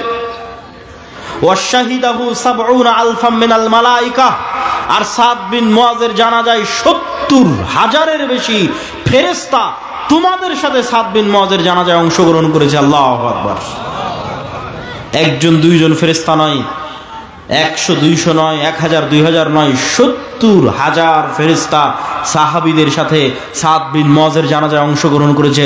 রাসূলুল্লাহ সাল্লাল্লাহু আলাইহি সাল্লাম বলছেন, আসমানের দরজা খোলার কথা শুনলে, আসমানে উঠে যাওয়ার কথা শুনলে আমাদের কাছে মনে হয় না জানি এটা কত কঠিন, কত অসম্ভব। অথচ সকল ধর্মীয় গ্রন্থ একমত। কোরআন বলেন, বাইবেল বলেন, তাওরাত বলেন, জাবুর বলেন, ইনজিল বলেন, ওল্ড টেস্টামেন্ট, নিউ টেস্টামেন্ট, যেখানে খুলবেন সব একমত যে আদম আলাইহিস সালামকে জান্নাতে তৈরি করা হয়েছে, পরে জান্নাত থেকে দুনিয়াতে নামানো হয়েছে। তো জান্নাত থেকে দুনিয়াতে নামবে কিভাবে? আসমানের যদি দরজাই না থাকে, নামলো কোন দিক দিয়ে? তাহলে যে আসমানের দরজা দিয়ে আদম আলাইহিস সালাম নামলেন, সেই আসমানের দরজা দিয়ে ঈসা আলাইহিস সালাম উঠতে পারবে না? আমরা তো ছিলামই আসমানে, ছিলামই জান্নাতে। অতএব এটা অনেক সহজ, অতি সহজ। এগুলো গায়েব, কিন্তু এগুলো বাস্তব। সম্মানিত উপস্থিতি, রাসূলুল্লাহ সাল্লাল্লাহু আলাইহি ওয়াসাল্লাম বলছেন, জাবির ইবনে আব্দুল্লাহ রাদিয়াল্লাহু তাআলা আনহু থেকে বর্ণিত, তিনি বলেন, আমার পিতা উহুদের যুদ্ধে মারা গেছেন আর তার পিতা অনেক কন্যা রেখে গেছে। সেই কন্যাগুলোকে মানুষ করতে হবে, ঋণের বোঝা আছে, সেগুলো নিয়ে তিনি চিন্তিত, কাঁদছেন। রাসূল সাল্লাল্লাহু আলাইহি ওয়াসাল্লাম বলছেন, জাবের লা তাবকি, কাঁদিও না, মা জালাতিল মালাইকাতু তুজিল্লু বিআজনিহাতিহা, তুমি কাঁদছো কেন, তুমি কাঁদো কিভাবে, যেখানে এখন পর্যন্ত ফেরেশতারা তোমার পিতার লাশকে তাদের পর দিয়ে, তাদের পাখা দিয়ে, ছায়া দিয়ে রেখেছে। আল্লাহু আকবার। তাহলে এই কথোপকথনগুলো আল্লাহর নবীর সাথে সাহাবীদের হচ্ছে, যেগুলো ফেরেশতা রিলেটেড। আবু সাঈদ খুদরি রাদিয়াল্লাহু তাআলা আনহু থেকে বর্ণিত, তিনি বলেন, উসাইদ বিন হুযাইর রাদিয়াল্লাহু তাআলা আনহু একদিন তার ঘোড়া রাস্তা বলে কোরআন তেলাওয়াত করছেন। তো কোরআন তেলাওয়াত শুরু করতেই ঘোড়া লাফালাফি শুরু করে দিল। কোরআন তেলাওয়াত থামিয়ে দিলেন, ঘোড়াও থেমে গেল। তিনবার এরকম হওয়ার পর উনি স্থায়ীভাবে কোরআন তেলাওয়াত বন্ধ করে দিয়ে পরের দিন সকালে আল্লাহর নবীর কাছে ঘটনা খুলে বললেন। আল্লাহর নবী বললেন, তিলকাল মালাইকা দানাত লিসাউতিক, এরা ছিল আল্লাহর ফেরেশতা যারা তোমার কোরআনের আওয়াজে সেখানে একত্রিত হচ্ছিল। আল্লাহু আকবার। যদি তুমি সকাল পর্যন্ত কোরআন পড়তে থাকতে, মানুষ ফেরেশতা দেখে নিত। আপনি বলছেন মানুষ ফেরেশতা দেখতে পারবে না? দেখতে পারে। মানুষ ফেরেশতা দেখে, মানুষও ফেরেশতার আওয়াজ শুনতে পারে, অস্বাভাবিক কিছু নয়। অসংখ্য দলিল কোরআন এবং হাদিস থেকে দেওয়া সম্ভব। বানু ইসরাইলের একজন ব্যক্তি রাস্তা দিয়ে হাঁটতেছে, আকাশ থেকে আওয়াজ আসলো, ইস্তে হাদিকাতা ফুলান, উমুকের বাগানে পানি বর্ষণ করো। আওয়াজ ফেরেশতার, শুনছে সাধারণ মানুষ, নবী নয়, রাসূল নয়, ফেরেশতার আওয়াজ শুনছে সাধারণ মানুষ। হাদিস সহিহ বুখারী মুসলিমের, বানু ইসরাইলের যুগের ঘটনা। ওই লোক দেখে এক জায়গায় গিয়ে পানি বর্ষণ হচ্ছে। সে পানি বর্ষণের জায়গায় গিয়ে একজন মানুষকে দেখতে পেল, বলল, তোমার নাম কি? বলে, আমার নাম এই। তখন ওই লোক বলে, এই নাম তো আকাশ থেকে যে আওয়াজ শুনলাম সে আওয়াজের সাথে মিলে যায়। বলে, তুমি করো কি? তো বলে, আমার ফসল থেকে যতটুকু উৎপাদন হয় তার 3/1 আল্লাহর রাস্তায় দান করে দিই, 3/1 এই জমিতে বিনিয়োগ করি, আর 3/1 দিয়ে নিজের সংসার চালাই। তখন ওই লোক বলল, বুঝেছি, এটি সেই কারণ যেই কারণে আকাশ থেকে আওয়াজ শোনা যাচ্ছে যে তোমার জমিতে যেন পানি বর্ষণ করা হয়। তাহলে ফেরেশতার আওয়াজ মানুষ শুনতেছে, নবী রাসূল নয়, সাধারণ মানুষ। ফেরেশতাকে সাধারণ মানুষ দেখতে পায়, তার প্রমাণ বানু ইসরাইলের 3 জন ব্যক্তি, যারা একজন অন্ধ, একজন কুষ্ঠ, একজন টাক। আল্লাহ সুবহানাহু ওয়া তাআলা মানুষ রূপে ফেরেশতা পাঠিয়ে দিলেন 3 জনের কাছে। 3 জনেরই অন্ধত্ব, টাক এবং কুষ্ঠ রোগ ভালো হয়ে গেল। 3 জনকে উট, গরু এবং ছাগল দেওয়া হলো। আবার 20-30-25 বছর পর আবার ফেরেশতা তাদের কাছে গেল পরীক্ষা নেওয়ার জন্য। পরীক্ষায় শুধু অন্ধ ব্যক্তি পাশ করলো। ফেরেশতা দেখা যায়, ফেরেশতা সাধারণ মানুষের কাছেও আসতে পারে, অস্বাভাবিক কিছু নয়। ফেরেশতা অস্তিত্বশীল, সত্য এবং বাস্তব। রাসূলুল্লাহ সাল্লাল্লাহু আলাইহি ওয়াসাল্লাম বলছেন, আব্দুল্লাহ বিন আব্বাস রাদিয়াল্লাহু তাআলা আনহু থেকে বর্ণিত, একজন মুসলিম ব্যক্তি একজন মুশরিককে ধাওয়া করতেছে যুদ্ধের মাঠে। ধাওয়া করতে করতে এক পর্যায়ে গিয়ে দেখে তাকে আঘাত করার আগেই ওই মুশরিক উল্টে পড়ে আছে এবং তার আহত স্থান থেকে, ক্ষত স্থান থেকে রক্ত বের হচ্ছে। তো তাকে তো সে হামলাই করে, হামলা করার আগে পড়লো কিভাবে, রক্ত কেমনে বের হলো? সাহাবী রাসূলুল্লাহ সাল্লাল্লাহু আলাইহি ওয়াসাল্লামের কাছে এসে যখন ঘটনা বর্ণনা করছেন, আল্লাহর নবী বলছেন, জালিকা মিন মাদাদিস সামাই সালিসা, এটি ছিল 3য় আসমান থেকে আসা ফেরেশতার আক্রমণ। শুধু কি তাই, রাসূলুল্লাহ সাল্লাল্লাহু আলাইহি ওয়াসাল্লাম বলছেন, সাদ বিন আবি ওয়াক্কাস রাদিয়াল্লাহু তাআলা আনহু থেকে বর্ণিত, রাআইতু ইয়াউমা উহুদিন, সাদ বিন আবি ওয়াক্কাস বলছেন, আমি উহুদের যুদ্ধের দিন দেখছি আমার ডানে আমার বামে, আমার ডানে এবং আমার বামে, রাজুলাইনি আলাইহিমা সিয়াবুন বীযুন মা রাআইতুহুমা ক্বাবলু ওয়ালা বা'দ, আমার ডানে এবং বামে 2 জন সাদা পোশাকধারী ব্যক্তি বীর বিক্রমে যুদ্ধ করছে। আশাদ্দাল কিতাল, ভয়ঙ্কর যুদ্ধ করছে। মা রাআইতুহুমা ক্বাবলু ওয়ালা বা'দ, আমার জীবনে তাদেরকে আগেও কোনোদিন দেখিনি, পরেও কোনোদিন দেখিনি। আল্লাহর নবীকে যখন জিজ্ঞেস করা হলো, আল্লাহর নবী বললেন এরা দুইজন ছিল জিবরাইল এবং মিকাইল। আল্লাহু আকবার। জিবরাইল এবং মিকাইল যুদ্ধের মাঠে অবতীর্ণ হয়েছে, সাহাবীদের সাথে যুদ্ধ করতেছে, সাহাবীরা দেখতে পাচ্ছে। হাদিস সহিহ, অসংখ্য হাদিস এবং অসংখ্য কোরআনের আয়াত। সম্মানিত উপস্থিতি, আয়েশা রাদিয়াল্লাহু তাআলা আনহা বলছেন আল্লাহর নবী খন্দকের যুদ্ধ থেকে ফিরে আসলেন। ফিরে এসে ওয়াজাআস-সালাহ ওয়াগতাসালা, অস্ত্র রেখে দিলেন, গোসল করলেন। জিবরাইল উপস্থিত। জিবরাইল বলছে আপনি অস্ত্র রেখেছেন, আমরা অস্ত্র রাখিনি। মানে ফেরেশতাদের বাহিনী এখনো অস্ত্র রাখেনি। কেন রাখেনি? তিনটা ইহুদি গোত্র, বানু কুরাইজা, বানু কায়নুকা, বানু নাজির গাদ্দারি করেছে মুহাম্মদ সাল্লাল্লাহু আলাইহি ওয়াসাল্লামের সাথে, এদের শাস্তি দিতে হবে। আল্লাহর নবী সাহাবীদের বললেন ফেরেশতা বাহিনী এখনো অস্ত্র রাখেনি, চলো, যুদ্ধ এখনো শেষ হয়নি। আনাস রাদিয়াল্লাহু তাআলা আনহু বলছেন কাআন্নী আনজুরু ইলাল গুবারি সাতিআন ফি যুকাকি বানি গানাম। আল্লাহর নবী যখন আমাদের নিয়ে পুনরায় রওনা দিলেন, আমরা যখন কোনো গাড়ি বহরে যাই তখন সামনে যদি 50-100টা মোটরসাইকেলের শোডাউন থাকে তাহলে ধুলায় যেমন রাস্তা অন্ধকার হয়ে যায়। আনাস রাদিয়াল্লাহু তাআলা আনহু বলছেন সাহাবীদের বাহিনীর আগে জিবরাইলের বাহিনীর ঘোড়ার পদাঘাতে ধুলায় অন্ধকার হয়ে গেছে রাস্তা। আল্লাহু আকবার। তাহলে সাহাবীরা স্বচক্ষে ফেরেশতাদের দেখতেছেন, ফেরেশতাদের সাথে যুদ্ধ করতেছেন। সম্মানিত উপস্থিতি, তাহলে সাহাবীদের ফেরেশতাদের উপর ঈমান কোন লেভেলের ছিল, আমার এবং আপনার ঈমান ফেরেশতাদের উপর কোন লেভেলের? মুখে বলে দিলাম আমানতু বিল্লাহি ওয়া মালাইকাতিহি, আল্লাহর উপর ঈমান আনি, ফেরেশতার উপর ঈমান আনি, ঈমানই নাই। সাহাবীদের ঈমানের সাথে মেপে দেখেন। বক্তব্যের শেষে চলে এসেছি। বক্তব্যের শেষে এতটুকু বলতে চাই, শয়তান মানুষের শত্রু, ফেরেশতা মানুষের বন্ধু। আপনি যাকে যতটুকু অ্যাক্সেস দিবেন, আপনার ওয়াইফাইয়ের অ্যাক্সেস যেভাবে দেন, কিউআর কোড স্ক্যান যেভাবে শেয়ার করেন, যাকে যতটুকু অ্যাক্সেস দিবেন সে আপনার আশেপাশে সেভাবেই থাকবে। রাসূল সাল্লাল্লাহু আলাইহি ওয়াসাল্লামকে জিবরাইল বলতেছে মিসওয়াক করতে করতে মাড়ি ছিলে গেছে, গোস্ত উঠে যাচ্ছে। আল্লাহর নবীর মতো পবিত্র মুখে যদি জিবরাইলের কষ্ট হয়, আর আপনারা যারা এখানে উপস্থিত আছেন, আপনাদের এই গোদাগাড়ি মাটি কাটার মানুষ যারা প্রতিদিন বিড়ি আর সিগারেট টানতেছে, ওর মুখের মধ্যে শয়তান আছে না ফেরেশতা আছে? আল্লাহর নবীর পবিত্র মুখে যদি জিবরাইলের এত কষ্ট হয়, তাহলে বিড়ি আর সিগারেটের গন্ধে ফেরেশতা আসবে? বিড়ি সিগারেটের গন্ধে ফেরেশতা আসবে? অসম্ভব।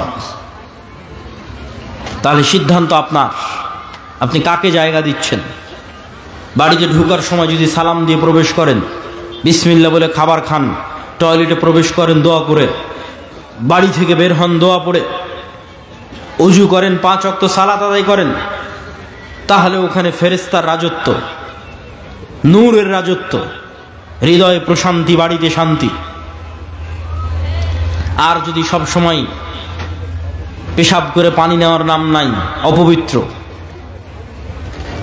সারাদিন বিড়ি সিগারেটের দুর্গন্ধ, সালামের নাম নাই, কোরআনের নাম নাই, ওযুর নাম নাই, ফরজ গোসলের নাম নাই, তাহলে শয়তানের গোলাম।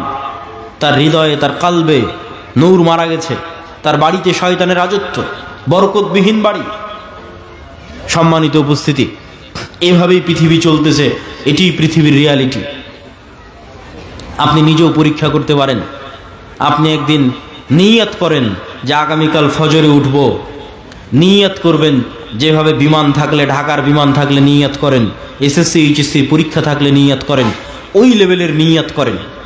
নিয়ত করার পর আপনাকে মোবাইলের অ্যালার্মও দেওয়া লাগবে না, মানুষকে বলাও লাগবে না যে আমাকে ফজরে উঠিয়ে দিও।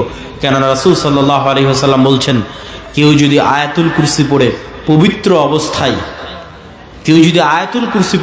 পবিত্র অবস্থায় ঘুমানোর সুন্নাত অনুযায়ী ঘুমায়, তাহলে ফজর পর্যন্ত আল্লাহর পক্ষ থেকে একজন ফেরেশতা তার মাথার কাছে দায়িত্ব পালন করে। আল্লাহু আকবার। তাহলে ফজরে উঠাতে আপনাকে অ্যালার্মও লাগবে না, ফজরে উঠাতে মানুষও লাগবে না, কেন আপনার মাথার কাছে ফেরেশতা দায়িত্বরত আছে। আমি বলিনি, রাসূল সাল্লাল্লাহু আলাইহি ওয়াসাল্লাম বলছেন, বাস্তবে আপনি পরীক্ষা করে দেখতে পারেন। সম্মানিত উপস্থিতি, বক্তব্যের শেষে চলে এসেছি। আজকের বক্তব্যের সারমর্ম কি? আমাদের একটা প্রজন্ম দরকার, যে প্রজন্ম ঈমান বিল গায়বের উপর ইয়াকিন রাখবে। তাহলে ওদের কোনোদিন কম্প্রোমাইজ করা লাগবে না। সাহাবীরা যখন যুদ্ধের মাঠে গেছে, স্বচক্ষে ফেরেশতার সাহায্য দেখে কেউ যদি যুদ্ধ করতে যায় তাহলে দুনিয়াবী শক্তির উপর জীবনে ভরসা করবে না, ও তো স্বচক্ষে ফেরেশতার সহযোগিতা দেখেছে, আল্লাহর পক্ষ থেকে পাঠানো ফেরেশতা। সম্মানিত উপস্থিতি, তাহলে ঈমান বিল গায়বে ইয়াকিন লাগবে, আর নেতৃত্বের তৈরি হওয়া লাগবে, একটা প্রজন্ম লাগবে, যে প্রজন্ম ন্যায় পরায়ণতা, সত্যবাদিতা, আমানতদারিতার উপর বড় হবে, যেই প্রজন্মের ঈমান বিল গায়বে ইয়াকিন থাকবে, যেই প্রজন্ম আল্লাহর নবী এবং আল্লাহর দ্বীনে চুল পরিমাণ কম্প্রোমাইজ করবে না। পাশের দাদা বাবুরা তাদের গোমূত্র পানকে, তাদের গোবরপূর্ণ দিন এবং ধর্মকে, ভ্রান্ত দিনকে, যেই দেশ তৈরি হয়েছিল সেকুলারিজমের উপর, ধর্মনিরপেক্ষ মতবাদের উপর, সেই রাষ্ট্রে তারা কট্টর হিন্দুত্ববাদ প্রতিষ্ঠা করেছে। আর যেই বাংলাদেশ 47-এ ইসলামের উপর প্রতিষ্ঠিত হয়েছে, সেই বাংলাদেশের সব রাজনৈতিক দল, সেই বাংলাদেশের সব মুসলমানেরা বলে না, আমরা অনেক বড় সেকুলার, আমরা অনেক বড় ধর্মনিরপেক্ষ মতবাদে বিশ্বাসী, আমরা কেউ মৌলবাদী নই। এই ভয়টা কোথায় থেকে তৈরি হয়? নিজের দিনের উপর এই কঠোরতা আসে না কেন? ইবনে খালদুন বলেছেন, রাষ্ট্র আসাবিয়া ছাড়া তৈরি হওয়া সম্ভব নয়। দিনের উপর যে যত কট্টর, যেই দিন বাংলাদেশের মুসলমানেরা তাদের দিনের উপর কট্টর হয়ে যাবে, ওই দিন বাংলাদেশ স্বাধীন হয়ে যাবে। এটা হলো স্বাধীনতার একমাত্র মূলনীতি, আসাবিয়া, নিজের দিনের উপর কঠোর হওয়া, শেষ, স্বাধীন। আর যতদিন কম্প্রোমাইজ করে বলবে যে না আমি সেকুলার, আমি ধর্মনিরপেক্ষ, আমি অমুক, ছাড় দিবে, এদের ঈমান এখনো ঠিক হয়নি, ঈমান বিল গায়বে এখনো বিশ্বাস হয়, ঈমান বিল গায়বে বিশ্বাস তৈরি হয়নি। তাহলে ঈমান বিল গায়বে বিশ্বাসওয়ালা, ইয়াকিনের লেভেলে বিশ্বাসওয়ালা, সৎ এবং ন্যায়পরায়ণ একদল প্রজন্ম লাগবে, যারা আমল সালেহের মাধ্যমে আসমান থেকে গায়বী মদদ কেটে নিয়ে আসতে পারবে। সালাত সেই আমল সালেহ যা আসমান থেকে গায়বী মদদ কেটে নিয়ে আসে। রাতের সালাত সেই আমল সালেহ যা আসমান থেকে গায়বী মদদ কেটে নিয়ে আসে। জিকির সেই আমল সালেহ যা আসমান থেকে গায়বী মদদ কেটে নিয়ে আসে। এই জন্য যুদ্ধের মাঠেও সালাত আদায় করতে হয়। কেননা দুনিয়াবী শক্তি দিয়ে মুসলমানদের বিজয় সম্ভব নয়। দুনিয়াবী শক্তি দিয়ে মুসা আলাইহিস সালামের বিজয় হয়নি, দুনিয়াবী শক্তি দিয়ে অতীতেও কোনোদিন মুসলমানদের বিজয় হয়নি। মুসলমানদের লাগবে ঈমান বিল গায়বি ইয়াকিন, লাগবে সত্যবাদী আমানতদার একদল প্রজন্ম, যারা আমল সালেহ দিয়ে আসমান থেকে গায়বী মদদকে টেনে নিয়ে আসতে পারবে। তাদের হাতে ইসলামের বিজয় সূচিত হবে। আল্লাহ সুবহানাহু ওয়া তাআলা কবুল করুক। বক্তব্যের শেষে চলে এসেছি। এই যে আপনাদের সাথে সাক্ষাৎ, এই যে আপনাদের সাথে মোলাকাত, এটা যদি অস্থায়ী একদিনের সাক্ষাৎ হয় তাহলে হবে না, এটাকে স্থায়ী রূপ দিতে হবে। আর এই স্থায়ী রূপ দেওয়ার এক নম্বর বড় মাধ্যম মাসিক আল ইতিসাম। কোথায় বছরে বাংলাদেশের 600-র অধিক উপজেলায় আমরা কয়দিন যাব, কতবার, কিভাবে যাব? পুরো বছরে যদি 100টা প্রোগ্রামও করি তবুও এক বছরে 600টা উপজেলায় যাওয়া যাবে না। তাহলে আপনার এখানে একবার না দুইবার না তিনবার মিস হতেই পারে। যেমন গতবার আমাদের আসা হয়নি, আবারও হয়তো সামনে 1-2-3 বছর না আসা হতে পারে। কিন্তু মাসিক আল ইতিসাম যদি আপনার বাড়িতে যাই তাহলে প্রতি মাসে আমি আব্দুল্লাহ নিজে মাসিক আল ইতিসামে 3টা লেখা লিখি, সম্পাদকীয় লিখি, মিন্নাতুল বাড়ি লিখি, স্বাভাবিক একটা প্রবন্ধ লিখি। এই জন্য আজকে যারা এখানে উপস্থিত হয়েছেন, মনে করছেন আমাদের থেকে জ্ঞান নেওয়া প্রয়োজন, আমাদের সাথে সম্পৃক্ত থাকা প্রয়োজন এবং এটা দাবি, এটা হওয়া উচিত, প্রত্যেকে অনুরোধ জানাবো অন্তত মাসিক আল ইতিসাম নিয়ে যাবেন। 2 নম্বর সম্পৃক্ত হওয়ার উপায় আমাদের বই। যে বই থেকে আজকের আলোচনা করছিলাম সেটাও আমার লেখা বই, জানি না কয় কপি আজকে থাকবে। আল্লাহর পথে যাত্রা এই বইয়ের নাম। এটা ঈমান বিল গায়বের উপরই লেখা, ওখান থেকে আলোচনা করতেছিলাম। এবং এরকম আরো যত বই আছে, মিন্নাতুল বাড়ি হোক, ফিলিস্তিন হোক, শেখ আব্দুর রাজ্জাক বিন ইউসুফের সালাতের হোক, আব্দুর রহিমের নতুন বই রাসূলুল্লাহ সাল্লাল্লাহু আলাইহি ওয়াসাল্লাম দেখতে যেমন ছিলেন, যে কোনো বই যেটা আপনার পছন্দ হবে সেটা সাথে নেওয়ার চেষ্টা করবেন, পড়ার চেষ্টা করবেন। এই উম্মত পড়ার উম্মত। ইকরা বিসমি রাব্বিকাল্লাযী খালাক, ইকরা ওয়া রাব্বুকাল আকরাম। এই উম্মত জ্ঞানের উম্মত, জ্ঞানের উপরই টিকে থাকতে হবে। 3, আমাদের সাথে স্থায়ী সম্পৃক্ত হওয়ার মাধ্যম মক্তব। এই গোদাগাড়ি অঞ্চলে আমি কত সফর দিয়েছি মক্তবের জন্য, জানি না এখন কয়টা মক্তব চলে। যারা প্রোগ্রামের আয়োজক তারাও মক্তব নিয়ে চিন্তা ভাবনা দায়িত্ব পালন করে কিনা সেটাও জানি না, কিন্তু আমার কাছে ওটাই গুরুত্বপূর্ণ, ওটাই দামি। আমি একদিনের 1 ঘন্টার বক্তব্যে না আপনাকে সূরা ফাতিহা শিখাতে পারলাম, না দোয়া শিখাতে পারলাম, কিছুই পারিনি। কিন্তু আপনার গ্রামে যদি মক্তব চলে তাহলে প্রতিদিন ওখানে দোয়া, কোরআন এগুলো শিখবে, আর সেগুলোর সাদাকায়ে জারিয়া আমরা রাজশাহীতে বসে ঘরে বসে পাবো। এটাই তো জীবনের সবচেয়ে বড় সফলতা। এই সাদাকায়ে জারিয়ার নেশায় তো আমরা পাগল। সেটা তৈরি করার জন্য আপনাদের পিছে এত পরিশ্রম, কিন্তু বুঝাতে পারি না। অতএব মক্তব যদি থাকে আরো স্ট্রং করা, না থাকলে আরো বিভিন্ন জায়গায় তৈরি করা। ট্রেনিং এর জন্য জামিয়া সালাফিয়া দাওয়া ইলাল্লাহর কাছে পাঠানো, 600 মক্তবের ইমাম ট্রেনিং নিয়েছে। আজকে এখনো 30-এর অধিক মক্তবের ইমাম ট্রেনিং এর জন্য জামিয়া সালাফিয়া ডাঙ্গিপাড়া বাবা রাজশাহীতে আছে। এই সমস্ত ট্রেনিং এর জন্য যে সমস্ত ইমামেরা আসে তাদের যাতায়াত খরচ আমরা দিই, থাকা খাওয়া খরচ আমরা দিই। সম্মানিত উপস্থিতি, 3 নম্বর উপায় হচ্ছে প্রতিষ্ঠানকে জামিয়া সালাফিয়ার সাথে অধিভুক্ত করা। যে কোনো প্রতিষ্ঠান, জামিয়া সালাফিয়া বাংলাদেশের শ্রেষ্ঠতম, বৃহত্তম, অন্যতম, দেশি বিদেশি ছাত্র, শিক্ষক, উন্নত সিলেবাস, পড়াশোনা সব দিক থেকে বাংলাদেশের টপ 5, টপ 10 শিক্ষা প্রতিষ্ঠানগুলোর একটি। এই জামিয়া সালাফিয়ার সাথে সম্পৃক্ত হলে ছোট ছোট গ্রামের প্রতিষ্ঠানগুলোরও মান উন্নত হবে। শিক্ষা এবং জ্ঞানের মাধ্যমেই আমাদের বিপ্লব নিয়ে আসতে হবে। অতএব শিক্ষা এবং জ্ঞানকে গুরুত্ব দিতে হবে। 4 নম্বর, সুদের বিরুদ্ধে যুদ্ধ।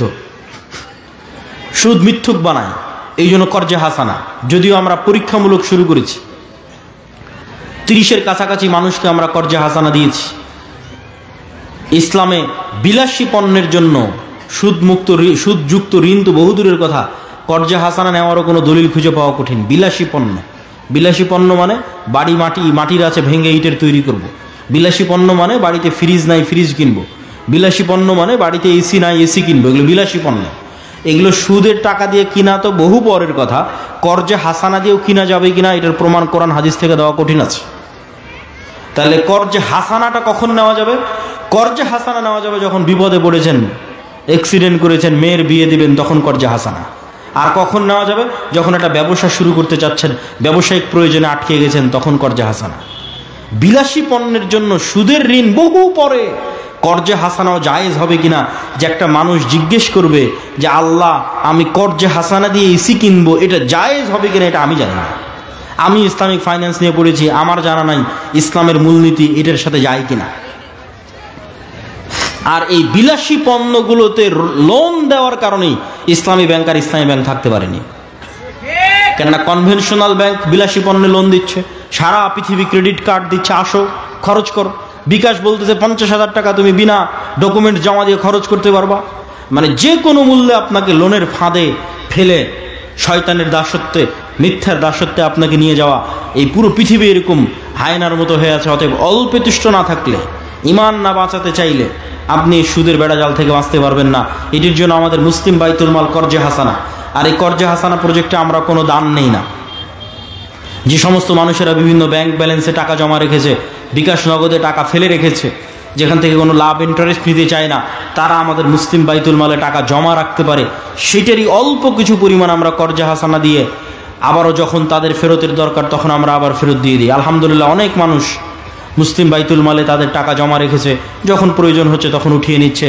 আমরা চাচ্ছি যে কর্জে হাসানার কালচারটা তৈরি হোক, কর্জে হাসানার এই বিশ্বস্ততা, এই আস্থায় দেওয়া এবং নেওয়ার কালচারটা তৈরি হোক। তাহলে সমাজ থেকে সুদকে দূর করা যাবে।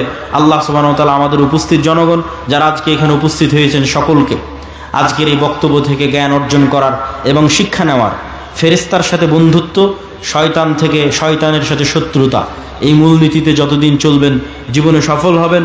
এই মূলনীতিতে চলার আল্লাহ সুবহানাহু ওয়া তাআলা আমাদের তৌফিক দান করুক। ওয়া আখিরু দাওয়ানা আনিল হামদুলিল্লাহি রাব্বিল আলামিন। আসসালামু আলাইকুম ওয়া রাহমাতুল্লাহি ওয়া বারাকাতুহু।